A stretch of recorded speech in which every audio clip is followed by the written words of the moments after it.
ব্যারাকপুর লোকসভা কেন্দ্রের অন্তর্গত হালিশহর জেটিয়া গ্রাম পঞ্চায়েত এলাকায় মালঞ্চ রোডে বিজেপি পার্টি অফিস সংলগ্ন বেশ কিছু বিজেপির ফ্ল্যাক্স ব্যানার ছিঁড়ে ফেলার অভিযোগ ঘিরে চাঞ্চল্য। আর এই অভিযোগের তীর তৃণমূলের দিকে হলেও এই অভিযোগ অস্বীকার করেছে শাসক শিবির। কি হয়েছিল? গতকাল আমাদের ব্যারাকপুরের বিজেপি প্রার্থী মাননীয় অর্জুন সিং মহাশয়ের একটা বালিভাড়াতে র্যালি ছিল। র্যালি আমাদের শেষ হয়েছে 7টা নাগাদ। র্যালি শেষের পরে এখানে লোকাল যে তৃণমূল নেতৃত্ব আছে তারা কিছু ব্যানার ফেলেছে আমাদের পার্টি অফিসের আশেপাশে, যেটা আগে ছিল না। আমাদের যে ফ্লেক্সগুলো ছিল সেগুলো মোটামুটি 15 দিন আগে লাগানো হয়েছে। ঠিক এরা রাত্র 12টা সাড়ে 12টা পর্যন্ত কাজ করেছে। আর নিজেদের ফ্লেক্সে হাওয়া পাসের জন্য একটা ব্লেড দিয়ে ভি আকারের একটা হাওয়া পাসের জন্য ব্যবস্থা করেছে, কেটে ব্লেড দিয়ে। সেম ব্লেড দিয়ে আমাদের যত পার্টি অফিসের আশেপাশে যে ফ্লেক্সগুলো ছিল তার মধ্যে আমাদের প্রার্থী অর্জুন সিং মহাশয়ের মুখগুলোকে পুরো পরিষ্কার ব্লেড দিয়ে কেটে সরিয়ে দিয়েছে, ব্যানারগুলো ছিঁড়ে নষ্ট করেছে। আপনি দেখতে পাচ্ছেন এখানে সামনে রয়েছে। এইভাবে যে আমাদের বিজেপির উপরে প্রতিনিয়ত যেভাবে বিজেপি সবসময় বালিভাড়াতে শান্তি শৃঙ্খলা চায়, কিন্তু তৃণমূল এখানে সন্ত্রাসের বাতাবরণ তৈরি করছে। প্রতি ভোট নির্বাচনের আগে প্রতিবারই এরকম কাজ করে।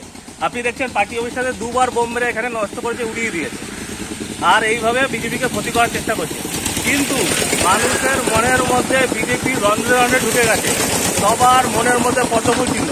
এইটা লোকসভা নির্বাচনে যখনই 4 তারিখে রেজাল্ট বেরোবে সেইটা তৃণমূল হারে হারে টের পাবে। আর জনগণও বুঝতে পারবে যে পাবলিক কাকে চাইছে, সবাই বুঝতে পারবে, এটা তৃণমূলও বুঝতে পারবে। আপনার নাম? আমার নাম বিজয় হালদার। ম্যাডাম, মালঞ্চ রোড, ঘটিপাড়া মোড় এবং এর আশপাশ জুড়ে বিজেপি কিছু ফ্লেক্সে অর্জুন সিংয়ের মাথাটা কেটে ফেলে দেওয়া হয়েছে, কোনোটায় ঝুলছে।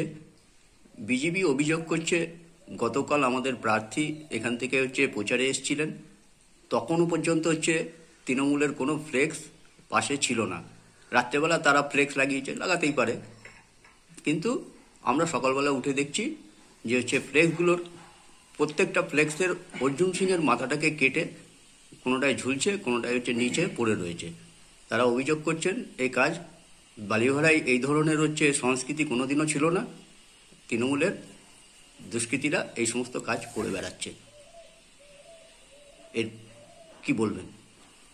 দেখুন, প্রথম কথাই আমি বলবো যে আমাদের মাননীয় মুখ্যমন্ত্রী মমতা ব্যানার্জি এবং আমাদের অভিভাবক পার্থ মহাশয় যাদের নির্দেশে আমরা চলি, তারা সেই শিক্ষা দেয়নি। আমরা হিংসা রাজনীতি করি না। হ্যাঁ, এটা সত্যি যে যেটা বললেন যে আমাদের তৃণমূলের কোনো ফ্লেক্স ছিল না, আমাদের কালকে আমরা নিজেরা দাঁড়িয়ে থেকে সব লাগিয়েছি ওগুলো। এবার দেখুন কারা কখন কিভাবে করছে, কোন দুষ্কৃতীরা করছে সেটা আমরা বলতে পারবো না। কারণ এটা হিংসা ছড়ানোর জন্য যাদের মনোভাব হচ্ছে হিংসা ছড়ানো, দাঙ্গা বাঁধানো, তাদেরই কাজ এগুলো। আমরা ওই রাজনীতি করি না আমাদের এখানে। আপনি অনেকদিন দেখেছেন আমাকে, আজকে দীর্ঘ 20 বছর হতে চলল এখানে রাজনীতি করি আমরা। এই ধরনের কাজ আমরা কখনোই করিনি, আর আজও সেই মনোভাব নেই আমাদের। আমরা এটা বলতে পারবো না, এটা আপনারা তদন্ত করে দেখুন। আপনার নাম? আমার নাম উর্মিলা মণ্ডল, আমি জেঠিয়া গ্রাম পঞ্চায়েতের উপপ্রধান।